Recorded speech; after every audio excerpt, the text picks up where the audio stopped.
Well, this is a legacy, I think, of planning and investment in highways, especially that dates from the early 20th century, and especially the work of someone you're probably familiar with, Robert Moses, in New York, who built a lot of highways in New York City and in New York State.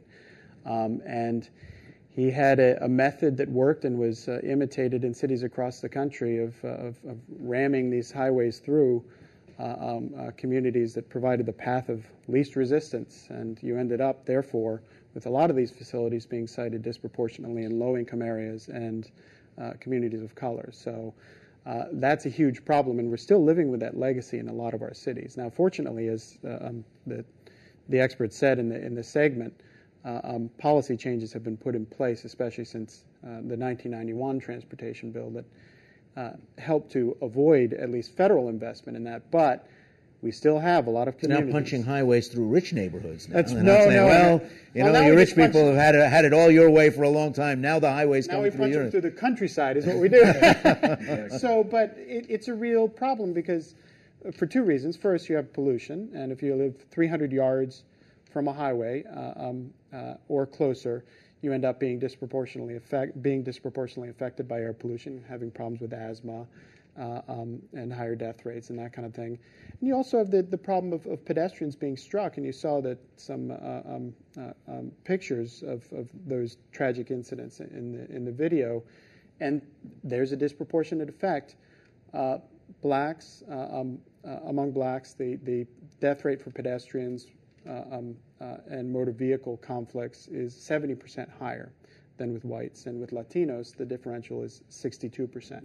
So there's higher death rates, higher injury rates when it comes to pedestrian deaths among people of color and whites. So.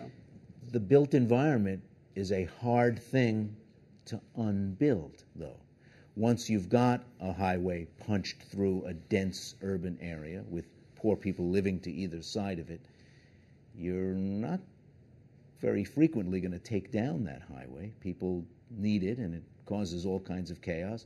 And those people often can't move. They don't have the mobility that would get them out of that situation. So what do you do? What can you do? Well, I think there are a couple things to bear in mind. One is I think there's a general principle here that we have to do a better job of looking at the impacts of our different projects' decisions and who's being impacted and what we can do to ameliorate those. A particular area that is, I think, growing in importance as international trade and freight have increased is the ports and the port areas. And we've seen a lot of increases in activities in those areas, a lot of increased truck traffic going through neighborhoods. Thinking about that, trying to figure out how to get some of that more multimodal onto trains, onto other modes of transportation that are less polluting, I think is very important. So I think that's part of it. But there's also been a really encouraging wave across the country of communities acting ahead, I think, of national policy and retrofitting their streets and changing the way existing streets are designed, making complete streets so that the right-of-way serves everyone. You can walk, you can bike. How would a redesigned street work differently in an urban area? In a lot of places, it might just be putting in sidewalks. In other places, it might be narrowing down some of the lanes to have slightly slower traffic, which often isn't a problem because the congestion's so much there anyway, to add a bike lane. In some cases, it's street trees. In other cases, it's an intersection redesign. All things that people know how to do. There are proven examples on the ground. I think roughly 100 communities over the past several years have adopted new complete streets policies. I think that's a big opportunity in a lot of communities. So while the infrastructure is in place, and in some cases it's going to be very hard, in other cases there are ready-made opportunities that we can change, getting started tomorrow, sometimes with just restriping projects that are cheap, that don't take a long time, and that make a big difference. Joshua, can we unbuild it and make these difficult environments a little more decent places to live? Well, I think it's very hard. I think it's a lot easier to take a new development and do it right than it is to retrofit an old one. It doesn't mean it isn't possible, but it's a lot easier to do. And that's why I think it's important to focus on how we preserve the existing system that we have without being too disruptive of people's lives. And how we focus on making sure that new investments that we learn from our mistakes, that we don't plow new investments through new neighborhoods, that we don't build roads without sidewalks, which has been the pattern that developers prefer because it's cheaper, and they're happy to let pedestrians suffer as a result. And that we don't make decisions that isolate communities. So I think it's much more important to focus on how we spend new money because so much of the old infrastructure is in disrepair and needs to be preserved effectively. Retrofitting is very ambitious at the moment. Doesn't mean that we can't do it, but it's very ambitious in most cases.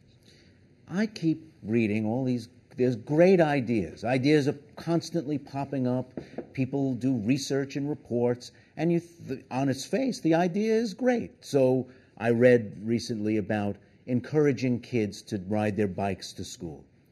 Great idea. But then you look at the places where the kids live and look at the streets that the schools are on, and I think no parent in their right mind is going to let their kid ride their bike to school in this area. Or you read about urban gardening and how people can make fresh, decent food for themselves by urban gardening. But you look at the soils sitting next to the Bruckner Expressway in the South Bronx and you think, I don't want to eat a pepper that comes out of soil grown next to the Bruckner Expressway. I don't want to eat a cucumber that comes out of this dirt where a factory used to be. It's like the ideas and the reality are passing each other by. I don't know how to connect the ideas with what can actually be achieved in some of these really rough places to work. Well, I think part of that stems from the thought on the part of the federal government that it can tell communities the way to do this that will work. And the federal government really doesn't have the capability to do that. The federal role in transportation right now has been to focus on how we can do things like get more kids to ride bikes to school or get more public transit in a certain area. And that focus is the wrong one because every community is different. And in some communities, you're going to be able to get kids to bike to school and you're going to be able to grow the cucumbers. But in other places, you're not. And instead, the federal government needs to shift away from directing how things should be done towards saying, here are the outcomes we want to achieve. We want to see social equity. We want to see economic growth. We want to see environmental improvements. Show us those, and we don't care how you do it. If we moved in that direction, I think you'd see a lot more success in the policies that you're talking about. And I think what Joshua, Deron, I think what Joshua is getting at here is the issue of accountability. And this is a huge issue for transportation for America. The idea that the taxpayer has a reasonable expectation to get, to know what you're going to get for each dollar spent. For every dollar spent, we ought to know what goals are we trying to achieve, how is the project going to achieve those goals, and what are we going to get out of that? And when we think about what should be included in that suite of goals, it's is everyone being served? What are the disproportionate impacts of different policies and programs? But there are obvious changes that we can make. Right now, 12% of transportation deaths are pedestrian deaths. We spend 1.5% of our safety money on pedestrian safety. So you have terrible incidents like Dr. Kenneth Bauman coming down, for a doctor in Massachusetts, flying down to Orlando, Florida for a convention of the American Heart Association, going out for a run and being killed in one of the least pedestrian-friendly cities in the country. That is basic infrastructure, policy, decision-making, and we have the resources to retrofit and to remake some of those places so that you can safely bike to school. Deron, what did you want to say? Well, I just want to, as an environmentalist, you might expect gloom and doom, but I just want to say that there are very positive examples of how the hardwiring of cities is being changed around the country. And two examples are the Embarcadero Freeway in San Francisco, which bordered on the waterfront. It was torn down, and traffic engineers said, it's going to lead to catastrophe. There's going to be congestion everywhere. And they found that a lot of the traffic disappeared. A lot of the trips were discretionary, and it dispersed among the street grid surrounding the highway. Now they have this beautiful waterfront area with a lot of shops and restaurants, etc. Milwaukee took a similar brave step, tearing down a highway that went through the city, and the impacts on traffic also were not severe. And in fact, the impacts on the surrounding community were very positive. And on the other hand, you have and it opened up all kinds of new land for development in downtown Milwaukee. Right, that's right. And you also have examples where light rail, which is the modern-day equivalent of the trolley, is taking off. And you wouldn't think that it'd be successful in Charlotte, North Carolina, Dallas, Texas, Denver, Colorado, Salt Lake City, Utah. I mean, these cities in the Sun Belt love light rail, which is unexpected, and it's really helping their downtowns come back.